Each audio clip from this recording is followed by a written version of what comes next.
Hello and welcome. You're watching NDTV. I'm Vedant Agarwal. Our lead story: well, India's elite marine commandos have been rescued.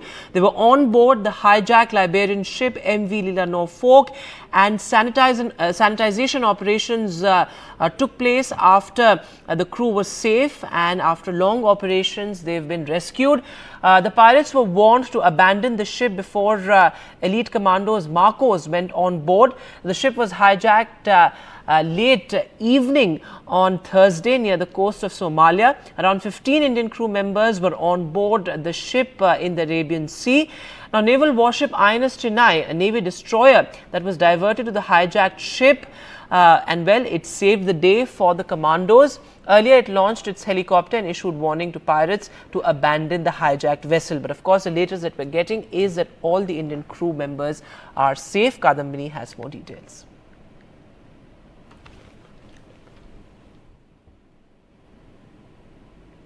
The latest hijack drama in Arabian Sea came to an end with INS Chennai rescuing all the crew members of MV Leela Norfolk, which had sent out a distress signal on Thursday evening. On Friday morning, INS Chennai, the warship of India, it flew a helicopter over this vessel to ascertain that all the crew members were safe. It established contact with the crew members and also learned that at least 5 to 6 armed men had boarded the ship, and by evening, INS Chennai issued a warning to these hijackers to abandon the ship as soon as possible.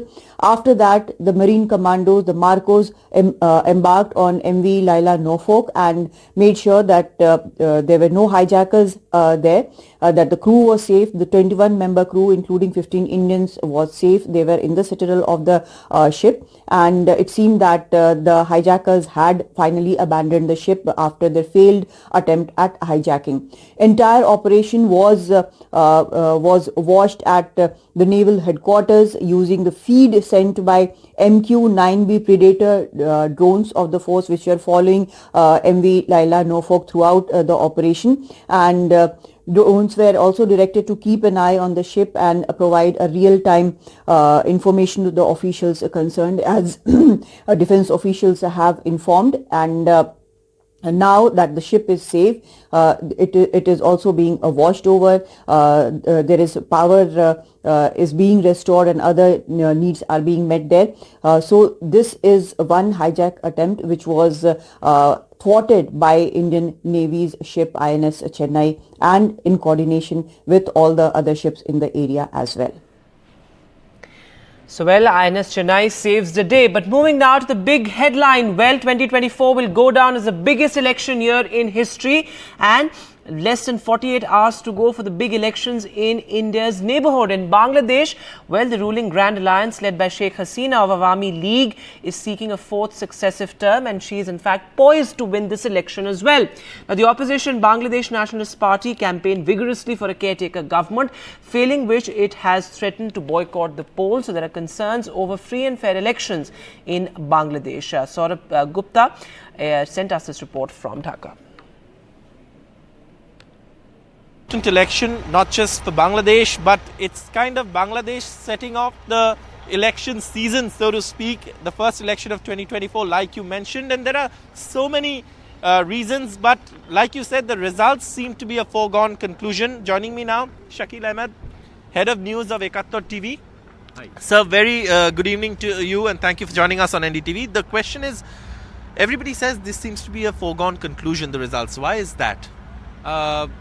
I mean, in one word you can say this, but this is the first time, the pro-liberation parties are taking this in election. The pro-liberation means who are in favor of 1971 war against Pakistan. So this is the first time, Bangladesh is celebrating election and taking part of this election who are in favor of Bangladesh in 1971. So if you look into the demand of the opposition party of the BNP and Jamaat, what they want is actually, they said a caretaker government. They said a caretaker government, which is a non-elected government who will taking in between two elected government. So that's a disaster.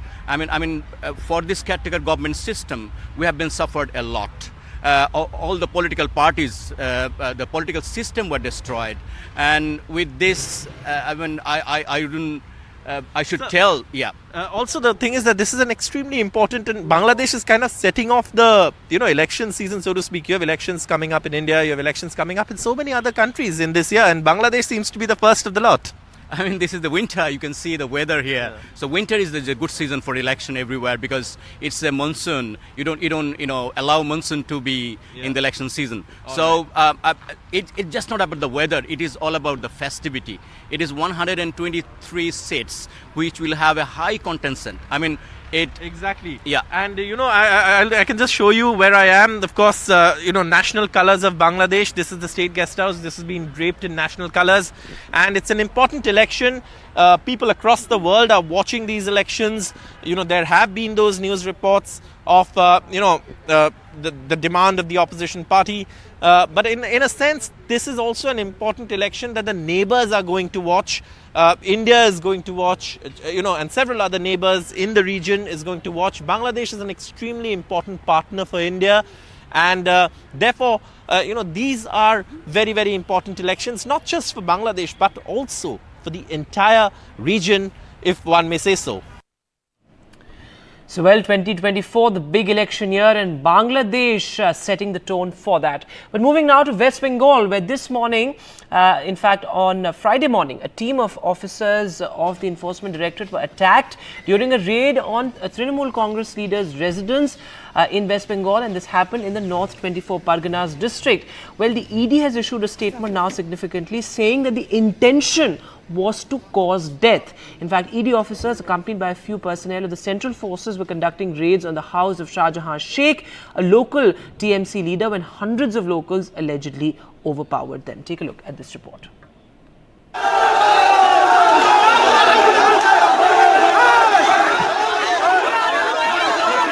A mob attack on team of officials from the Enforcement Directorate at Sandeshkhali block of North 24 Parganas district of West Bengal, about 80 kilometers away from Kolkata. The ED team was reportedly surrounded and attacked by a violent mob when they went to conduct searches at the house of a TMC functionary and influential local leader. The searches were in connection to the ration scam. As per the ED, officers sustained injuries and several vehicles carrying Central Forces were ransacked. This was the first such attack on ED in Bengal. Governor has hit out at the TMC government, giving them a terse warning. The ghastly incident is alarming, is deplorable. It is the bounden duty of a civilized government to stop barbarism and vandalism in a democracy. If government fails in its basic duty, then the Constitution of India will definitely take its course. The Enforcement Directorate has been investigating into several cases in West Bengal, including the teachers recruitment scam, the PDS scam, and in past have questioned several TMC leaders including Abhishek Banerjee. State Minister Jyotipriya Malik was arrested by ED last year. However, Trinamool Congress had been accusing Centre of misusing central agencies against opposition parties. And this incident at Sandeshkhali is going to be yet another flashpoint between the Trinamool Congress and the BJP. आज पश्चिम बंगाल के लिए black day है। शाहजहां का जो बाहिनी है, गुंडा बाहिनी है, वो लोग पूरा अटैक किया पूरा ईडी सीबीआई अधिकारी के ऊपर। दुख का बात है, ये जवाब 2024 में पश्चिम बंगाल का जनता ने देंगे। Any kind of violence is not supported by Trinamool Congress. But the villagers were complaining that they were provoked by the central forces which were accompanying the investigative agencies. TMC also found itself being targeted by the Congress, its ally in India bloc. इसमें ये जगजाहिर होते हैं कि बंगाल में कानून और व्यवस्था की हाल कितना बुरा होते जा रहे हैं। आज जख्मी हुए हैं, कल ईडी वाले अगर खत्म हो जाए, खून हो जाए, तो हमें मुझ जैसे लोगों के लिए ये आज की बात नहीं होगी।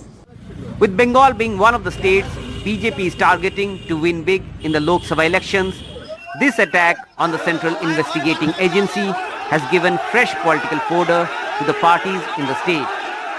Bureau Report, NDTV. So, well, that huge political flashpoint in Bengal and the ED clarifying that, well, the intention was to cause death. But moving now to news from Karnataka, well, the Central Bureau of Investigation approached the Karnataka High Court against the state government's decision to take away the disproportionate assets case against Deputy Chief Minister D.K. Shivakumar from the agency and refer it to the Lokayukta. Well, the Karnataka High Court has referred the plea to a larger bench. D.K. Shivakumar has called the move harassment and politically motivated. Pratibha Raman has more details. Well, in fact, it was not just criticism from the BJP as well as the JDS at that point in time.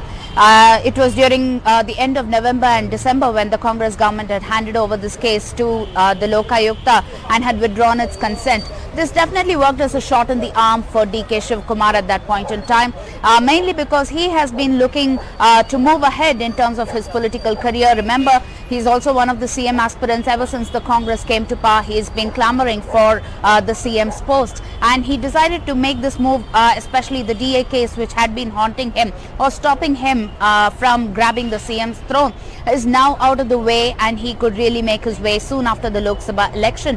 That was the plan ahead, but then now with this CBI's appeal at the Karnataka High Court, it has definitely worked as a setback. However, D.K. Shivakumar has claimed that he would fight this at the court and that the Congress government would give its befitting reply. He has also mentioned that, like you mentioned, he's been time and again been harassed and that this is part of a political conspiracy. Well, we'll have to see what the court would really, how the court would really take this forward once this is referred to a larger bench, when the hearing would be, whether that would really impede into the progress that will be made by D.K. Shivakumar in terms of his political career or not, will definitely be interesting to watch. So, well, setback for D.K. Shivakumar. But moving now to other news, right-wing activist Shrikant Pujari, who was recently arrested in Karnataka for allegedly being involved in riots after the demolition of the Babri Masjid in Ayodhya back in 1992, he was granted bail on Friday. In fact, the BJP had taken to the streets to protest his arrest, calling the state government anti-Hindu, with the BJP legislature party leader even quoting arrest. Take a look. Drama continued in Karnataka as the leader of opposition in the state assembly, R. Ashok, quoted arrest at the Cubbon Park police station in Bengaluru. This was part of the protest by the party against the arrest of Shrikant Tiwari, a Sangh Parivar activist, in a 31-year-old case. Tiwari was accused in cases of violence during the 1992 Ram Janmabhoomi agitation in the communally sensitive Hubballi-Dharwad area. As the BJP tried making a political point, the Hubballi sessions granted him bail with conditions. हमने court के सामने उसके नजर में लाने के बाद माननीय न्यायालय ने आज के दिवस उसका बेल पिटीशन को अलाउ किया है। आज मेरे ख्याल से आज 6 बजे तक वो रिलीज हो जाएगा। By opening this 30-year-old case, the Congress seems to be sending a message of cracking down on any mobilization ahead of the Ram Mandir consecration on 22nd January. The BJP, in the meanwhile, has accused the Congress of appeasement politics. However, dissenting BJP leader and MLC H. Vishwanath set off a flutter by questioning the party's protests. Who is Shrikant Pujari? He's not Karsevak, he's a criminal. More than 15 criminal cases against him. Illicit liquor, gambling, eloping. So many criminal cases against him.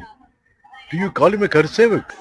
While several questions have been raised about the opening of such an old case, this confrontation in the state could get stronger in the run-up to the Ram Temple inauguration. Nihal Kidwai's report for NDTV. Along religious lines, that seems to be dominating the discourse in the run-up to 2024. But moving now to the other big headline, well, the top police meet in Jaipur, and you had the Home Minister as well as the Prime Minister who will be attending that meet as well. Home Minister Amit Shah, in fact, addressed top policemen of the country, and in fact, he stressed on an AI-driven analytical approach. He said that that needs to be adopted significantly. In fact, he also said that the new criminal laws must be implemented implemented in letter and spirit. Significantly, this meet happened in Jaipur, the first meet after the BJP made a comeback in the deserts. So Amit Shah's crucial statement on AI-driven approach in police and also the implementation of the new criminal laws. But moving now, India remains the fastest growing large economy. This is what a UN report has said, maintaining that India remains the bright spot amid global economic headwinds. Sakshi Bajaj has the details. As per a latest UN report titled World Economic Situation and Prospects 2024, India is the fastest growing large economy in the world. The report projects India to grow at 6.2% in 2024 and highlights strong domestic demand in India as well as growth in manufacturing and services in particular. As per the study, GDP in South Asia is projected to increase by 5.2% in 2024, and interestingly, the report says GDP growth in South Asia will be driven by robust expansion in India. The UN report also mentions strong investment performance seen in India in 2023 and the fact that this strong investment performance has been driven by government infrastructure projects and multinational investments altogether.